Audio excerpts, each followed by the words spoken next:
Hello dear, good morning. Today I am speaking Suraj Kumar Misra.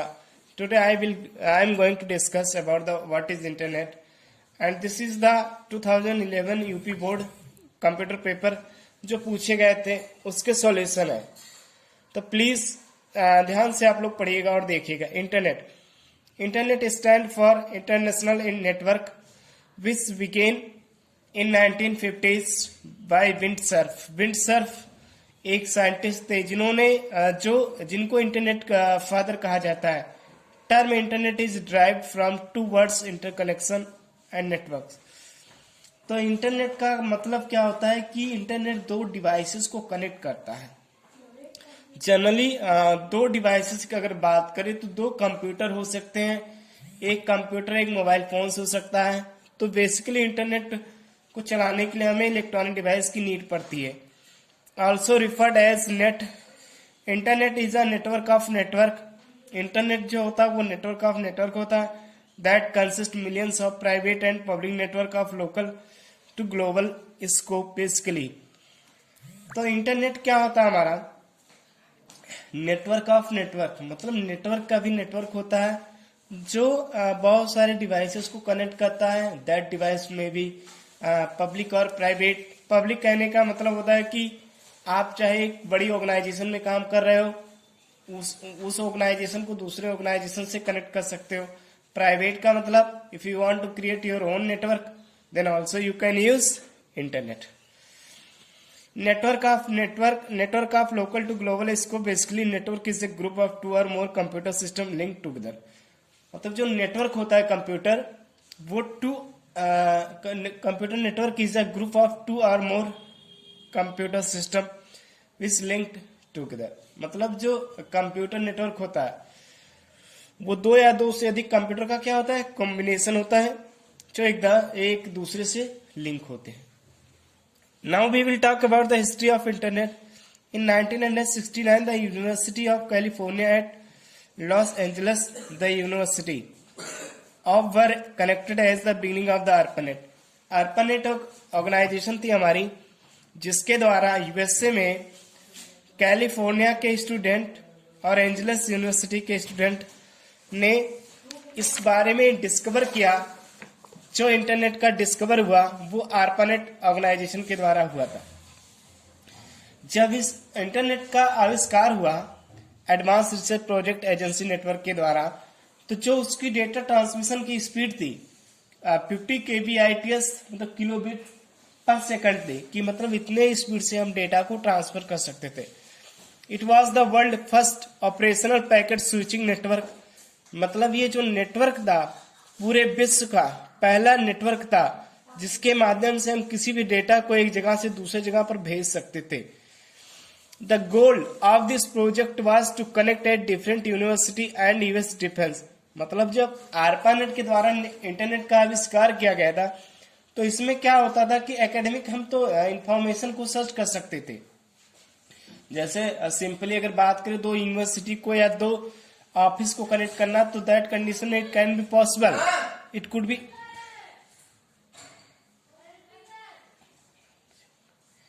Be possible. But problem वहां पर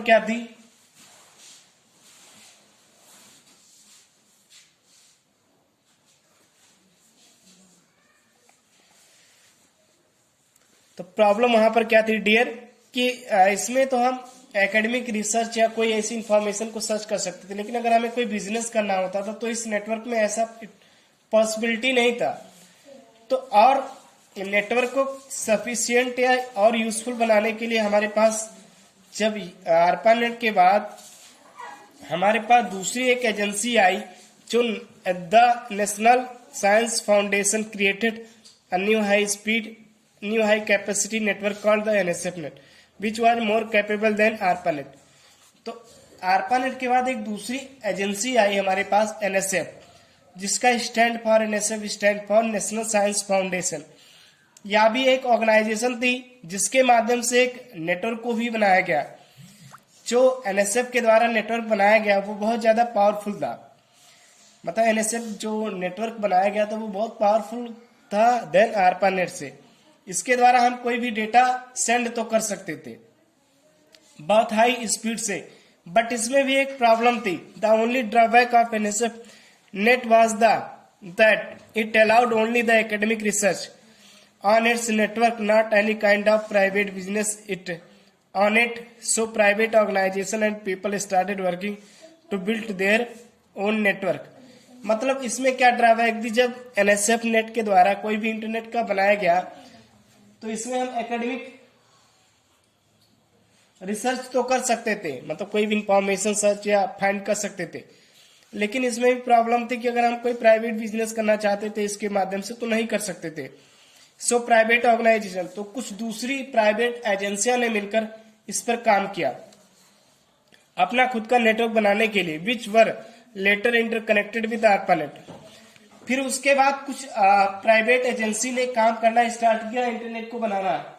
उसके बाद फिर ARPANET उसी के साथ दोबारा से काम करने लगा। हमारे कहने का मतलब है स्टूडेंट कि जब एक बार ARPANET ने नेटवर्क को बनाया तो वहां पर सक्सेस नहीं हुए, फिर उसके बाद एनएसएफ जो ऑर्गेनाइजेशन थी उन्होंने बनाया। उसके बाद फिर कुछ लोगों ने ARPANET के साथ काम किया और उसी एजेंसी के माध्यम से एक नेटवर्क को बनाया।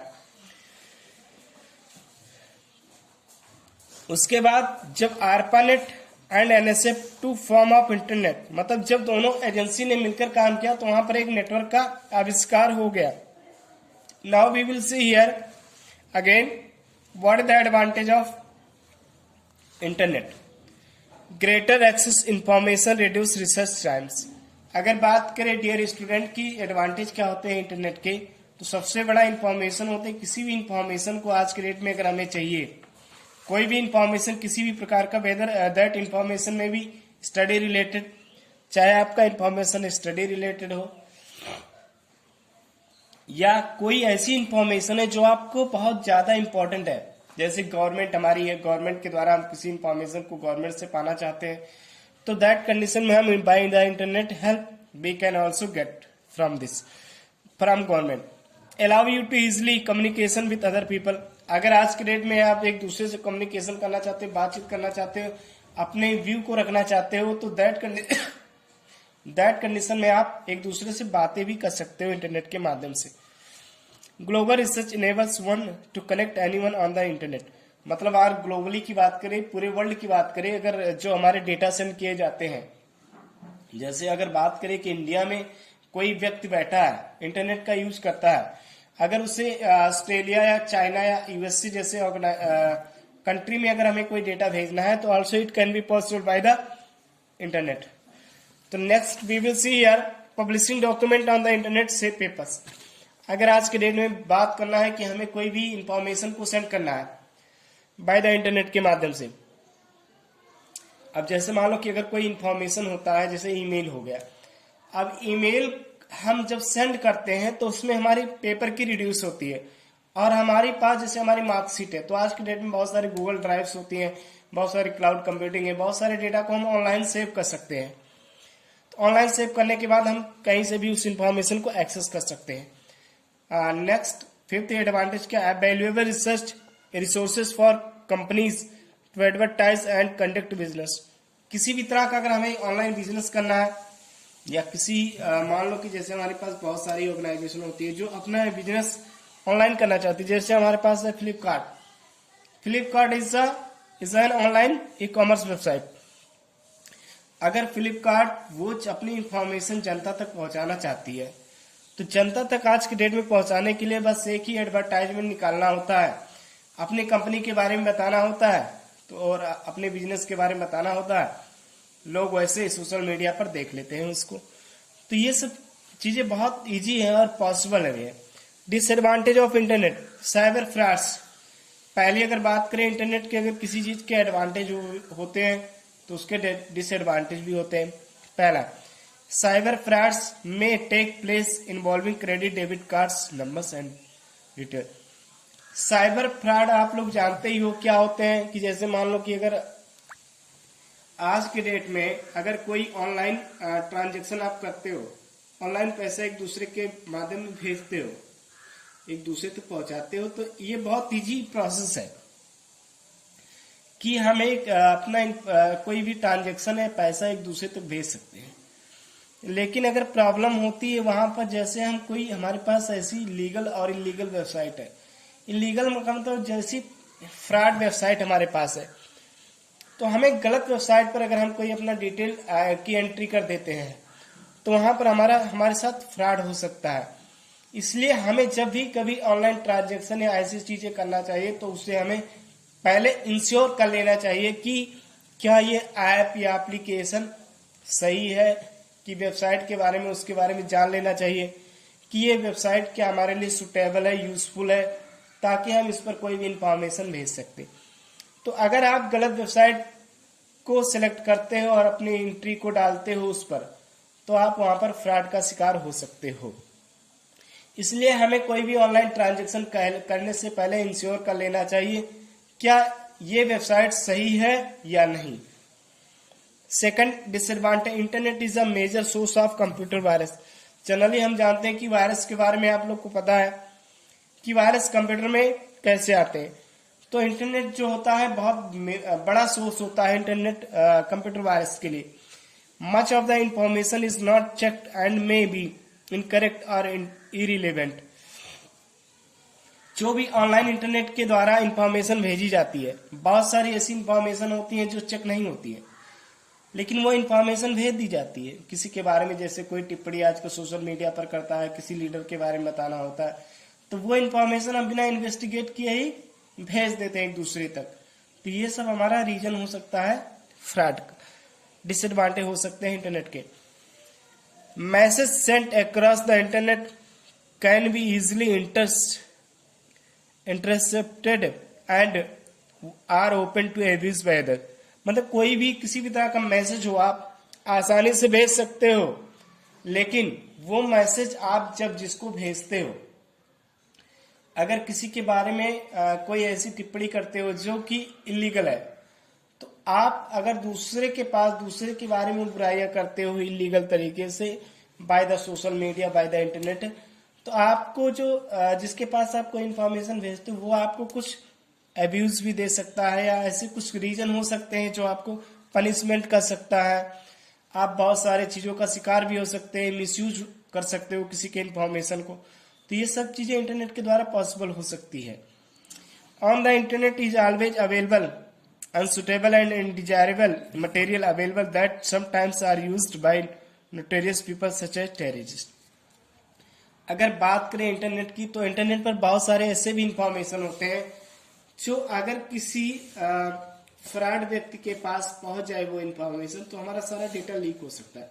जैसे अगर बात करें कि जो हमारी डिफेंस या मिलिट्री ऑर्गेनाइजेशन है, अगर आज के डेट में उस मिलिट्री का जो वेबसाइट है, अगर उसकी इंफॉर्मेशन को कहीं पर लीक हो जाती है, बात समझना मेरी ध्यान से, अगर मिलिट्री ऑर्गेनाइजेशन जो हमारी बनी है, मिलिट्री जो हमारी सेवा करती है, अगर उस मिलिट्री ऑर्गेनाइजेशन का सारा डेटा इंटरनेट पर कहीं लीक हो जाता है, मतलब कोई जान जाता है, तो आप समझ सकते हो कि कितनी बड़ी प्रॉब्लम हो सकती है।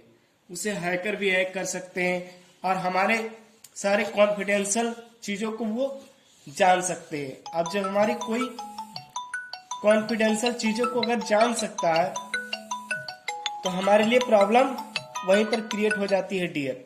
तो ऐसा नहीं होना चाहिए ना, क्योंकि हमारे कॉन्फिडेंशियल इंफॉर्मेशन को कोई ना जान नहीं पाए, इसलिए हम उस अपने इंफॉर्मेशन को बहुत बचा के रखते हैं। और बहुत तरह की ऐसी भी इंफॉर्मेशन होती है जो हमारे लिए यूजफुल नहीं होती है, लेकिन फिर भी हमको वो मिल जाती है इंटरनेट पर। तो ये सब होते हैं dear student disadvantage of internet, इसको आप लोग अच्छे से पढ़ लेना। Next we will talk about the low level language. अगर डियर स्टूडेंट बात करें, हमारे पास प्रोग्रामिंग लैंग्वेज होती है। प्रोग्रामिंग लैंग्वेज हमारे पास होती है, तो प्रोग्रामिंग लैंग्वेज को डिवाइड कर दिया गया बहुत सारी कैटेगरीज में, low level language, middle level language and high level language. Now we will talk about the what is low level language. Low level language are machine level and assembly level language. In machine level language, computer only understand digital number that is the form of 0 and 1. अगर लो level language की बात करें, जब हमारे पास computer का शुरुआत हुआ था तो हमारे पास कोई भी लैंग्वेज नहीं थी। हालांकि प्रोग्रामिंग लैंग्वेज तो थी कि कंप्यूटर को अगर कोई इंस्ट्रक्शन दिया जाए तो उसको कैसे समझ लिया जाए, ऐसा हमारे पास कॉन्सेप्ट था। तो लो लेवल लैंग्वेज जो बहुत पुराना लैंग्वेज है, ये केवल इसको कंप्यूटर ही लैंग्वेज को समझता है। मतलब अगर इस लैंग्वेज की बात करें तो ह्यूमन इस लैंग्वेज को नहीं समझता है, जनरल फॉर्म में बात करें। और लो लेवल लैंग्वेज केवल जो लैंग्वेज को समझता था वो बाइनरी लैंग्वेज हमारी थी, और इस लैंग्वेज को केवल कंप्यूटर द्वारा ही अंडरस्टैंड किया जाता था। अगर इस लैंग्वेज के बारे में आपको जानना होता था तो हमें सबसे पहले हार्डवेयर के बारे में नॉलेज रखना पड़ता था, which is difficult to implement instruction in binary code. अगर एक बार कोई भी इंफॉर्मेशन इसमें आपने लिख दिया और सपोज अगर एरर आ जाती थी तो इसे एरर को रिमूव करना बहुत ज्यादा डिफिकल्ट होता था, क्योंकि इस लैंग्वेज को नॉर्मली लोग समझ नहीं पाते थे, केवल कंप्यूटर ही समझता था इस लैंग्वेज को, जो कि 0 एंड 1 के फॉर्म में था। This type of program is not portable, मतलब ये केवल machine dependent language. Low level language is a machine dependent language, difficult to maintain and also error problem. मतलब इस लैंग्वेज में जब कंप्यूटर का आविष्कार हुआ फर्स्ट जनरेशन में, तब इस लैंग्वेज का यूज हुआ, लेकिन इस लैंग्वेज में प्रॉब्लम यह थी कि ज्यादा ह्यूमन लोग नहीं समझ पाते थे। केवल 0 एंड 1 बाइनरी लैंग्वेज केवल कंप्यूटर ही समझता था। The assembly language is other hand modified version of machine level language where instruction are given in English like word as add some move etc. It is easy to write and understand but not understand by the machine. अगर आज के date में बात करें, जैसे हम English में कोई वर्ड लिख देते हैं तो कंप्यूटर को उसको समझाने के लिए एक ट्रांसलेटर की नीड होती थी, लेकिन लो लेवल लैंग्वेज में ट्रांसलेटर की हमें आवश्यकता ही नहीं पड़ती थी। बस एक बार केवल इंस्ट्रक्शन 0 एंड 1 के फॉर्म में लिख लो, वो इंफॉर्मेशन कंप्यूटर अंडरस्टैंड कर लेता था और उसके अकॉर्डिंग हमें कोई चीज आउटपुट मिल जाता था। So the translator used here as assembly to translate into machine level language. तो assembler जो होता था हमारा एक लो लेवल लैंग्वेज ही था, खुद में ही एक प्रकार का ट्रांसलेटर। असेंबलर लो लेवल लैंग्वेज खुद में ही एक ट्रांसलेटर का काम करता था, जो कि किसी इंफॉर्मेशन को 0 एंड 1 के फॉर्म में समझता था। Into machine level language, although language is a bit easier, programmer has to know low level language details related to low level language. In the assembly level language, the data are stored in the computer register, which varies from different computer here. It is not portable. Portable का dear student मतलब है कि portable का मतलब जो हमारे पास लो level language थे उनको आप एक कंप्यूटर से दूसरे कंप्यूटर में यूज नहीं कर सकते थे, क्योंकि वो मशीन डिपेंडेंट लैंग्वेज थी। Dear student, low level language के बारे में बस इतना ही आप लोग जानो कि एक प्रकार की लो level language is a type of programming language. Low level language एक प्रकार की टाइप ऑफ प्रोग्रामिंग लैंग्वेज ही थी, जो कंप्यूटर की ही केवल लैंग्वेज थी। मतलब कंप्यूटर के द्वारा ही केवल लो लेवल लैंग्वेज को समझा जाता था। मतलब इंसान या ह्यूमन लो लेवल लैंग्वेज को नहीं समझता था। जब हमें अगर लो लेवल लैंग्वेज के बारे में हमें कोई जानकारी चाहिए होती थी तो सबसे पहले हमें पूरे कंप्यूटर के बारे में या हार्डवेयर के बारे में सबसे पहले जानकारी की नॉलेज होना जरूरी होता था। अब बात करें लो लेवल लैंग्वेज, सेम काम करता था। जैसे आपने कोई इंस्ट्रक्शन कंप्यूटर को दिया, उस इंस्ट्रक्शन को जब हम, जैसे आज के डेट में हम इंग्लिश में कोई चीज, जैसे हमें कोई ऐसी लैंग्वेज का प्रोग्राम बनाना तो वो चीज हम इंग्लिश में लिखते हैं, लेकिन हम खुद समझ जाते हैं कि हमने क्या लिखा है। लेकिन लो लेवल लैंग्वेज में क्या होता था कि हम बाइनरी 0 एंड 1 के फॉर्म में लिखते थे। कभी कभी हमें ये प्रॉब्लम आ जाती थी कि हम उस लैंग्वेज को ही नहीं समझ पाते थे कि हमने क्या लिखा है। अगर कोई, जैसे मान लो लो लेवल लैंग्वेज में हमने कोई प्रोग्राम 0 एंड 1 के फॉर्म में लिख दिया, तो उस लैंग्वेज को जब हम रन करते तो कहीं पर एरर आ जाती थी, तो वो बहुत डिफिकल्ट हो जाता था हमारे लिए रिमूव करना। तो इतना अंडरस्टैंड करो डियर स्टूडेंट कि लो लेवल लैंग्वेज में हम इंग्लिश वर्ड का यूज नहीं कर सकते थे। लो लेवल लैंग्वेज को ह्यूमन द्वारा अंडरस्टैंड नहीं किया जा सकता था। लो लेवल लैंग्वेज केवल कंप्यूटर द्वारा ही समझा जाता था, जो कि लो लेवल लैंग्वेज 0 एंड 1 के फॉर्म में होती थी। Next we will talk about the high level language. These languages are machine independent. मतलब जो हाई लेवल लैंग्वेज थी मशीन इंडिपेंडेंट थी। मीन्स इट इज पोर्टेबल, मतलब जो the language in this category is called Pascal, COBOL, Fortran. मतलब जो high level language थी वो एक प्रकार की पोर्टेबल लैंग्वेज थी। इन सब लैंग्वेज का यूज आप एक कंप्यूटर से दूसरे कंप्यूटर में कर सकते थे। लो लेवल लैंग्वेज तो मशीन कंप्यूटर का ही एक लैंग्वेज ही था। इस कैटेगरी में कौन कौन सी, पास्कल भी एक हाई लेवल लैंग्वेज था, कोबोल भी एक हाई लेवल लैंग्वेज था, फोर्ट्रान भी एक हाई लेवल लैंग्वेज था। High level language are understand by the machine, so it need to translate by the translator into machine level language. High level language में अगर बात करें डिफरेंस की, तो हाई लेवल लैंग्वेज को ट्रांसलेट करने के लिए हमें ट्रांसलेटर की नीड पड़ती थी, जैसे आपका कंपाइलर हो गया, इंटरप्रेटर हो गया, इस तरह हाई लेवल लैंग्वेज में यूज होते थे। लो लेवल लैंग्वेज में अगर बात करें वो चीजें नहीं यूज होती थी। लो लेवल लैंग्वेज में जो भी आप कोड लिखते थे उसे आपको बाइनरी लैंग्वेज में ही लिखना पड़ता था, लो लेवल लैंग्वेज में। लेकिन हाई लेवल लैंग्वेज में अगर बात करें, जो भी हम कोड लिखते थे वो इंग्लिश में लिखते थे। तो जैसे सी लैंग्वेज का कोई प्रोग्राम बनाते हैं जावा में, तो आप इंग्लिश वर्ड का यूज करते हो, जो कि वो चीज समझा जा सकता था। लेकिन लो लेवल लैंग्वेज में ऐसा पॉसिबल नहीं था कि हम उसमें कोई चीज इंग्लिश में लिख के और कंप्यूटर को बाद में ट्रांसलेट कर दे, कंप्यूटर अंडरस्टैंड कर ले जाएगा, ऐसा नहीं था। जो भी आप लो लेवल लैंग्वेज में कोई भी इंफॉर्मेशन लिखते हो, आपको केवल बाइनरी फॉर्म में लिखना है। अगर बाइनरी फॉर्म के अलावा आप कोई भी दूसरी वर्ड में लिखोगे तो वो चीज लो लेवल लैंग्वेज में नहीं समझा जाएगा। तो हाई लेवल लैंग्वेज में ये प्रॉब्लम थी कि इसमें आप इंग्लिश वर्ड का यूज कर सकते थे जो ह्यूमन द्वारा समझा जा सकता था। A translator is software which is used to translate high level language as well as low level language into machine level language। मतलब ट्रांसलेटर क्या, ट्रांसलेटर लो लेवल लैंग्वेज में डियर नहीं होता था, लेकिन वो एक असेंबली ही लैंग्वेज है। मतलब जो लो लेवल लैंग्वेज है वो खुद में ही एक ट्रांसलेटर का काम करता था। असेंबली लैंग्वेज को ही लो लेवल लैंग्वेज कहते थे। तो हाई लेवल लैंग्वेज में केवल ट्रांसलेटर का यूज किया जाता था, लेकिन लो लेवल लैंग्वेज खुद में ही एक ट्रांसलेटर का काम ये खुद से ही करता था। मतलब ये वो चीज समझने योग्य ही था। मतलब एक प्रकार से जो 0 एंड 1 के फॉर्म में होता है वो लो लेवल लैंग्वेज ही है। और हाई लेवल लैंग्वेज को चेंज करने के लिए हमें एक्स्ट्रा ट्रांसलेटर की जरूरत पड़ी थी। There are 3 types of translator are compiler, interpreter and assembler. Compiler and interpreter are used to convert high level language. The program written in high level language is known as the source program. जो compiler का use होता है वो एक high level language को convert करने के लिए कंप्यूटर की लैंग्वेज में, जैसे मान लो कि हमने सी लैंग्वेज में कोई प्रोग्राम लिखा, अब उसे कंप्यूटर 0 एंड 1 के फॉर्म में कन्वर्ट करना है, तो हम उसके लिए क्या करेंगे, कंपाइलर की नीड पड़ेगी। कंपाइलर उसको क्या करेगा,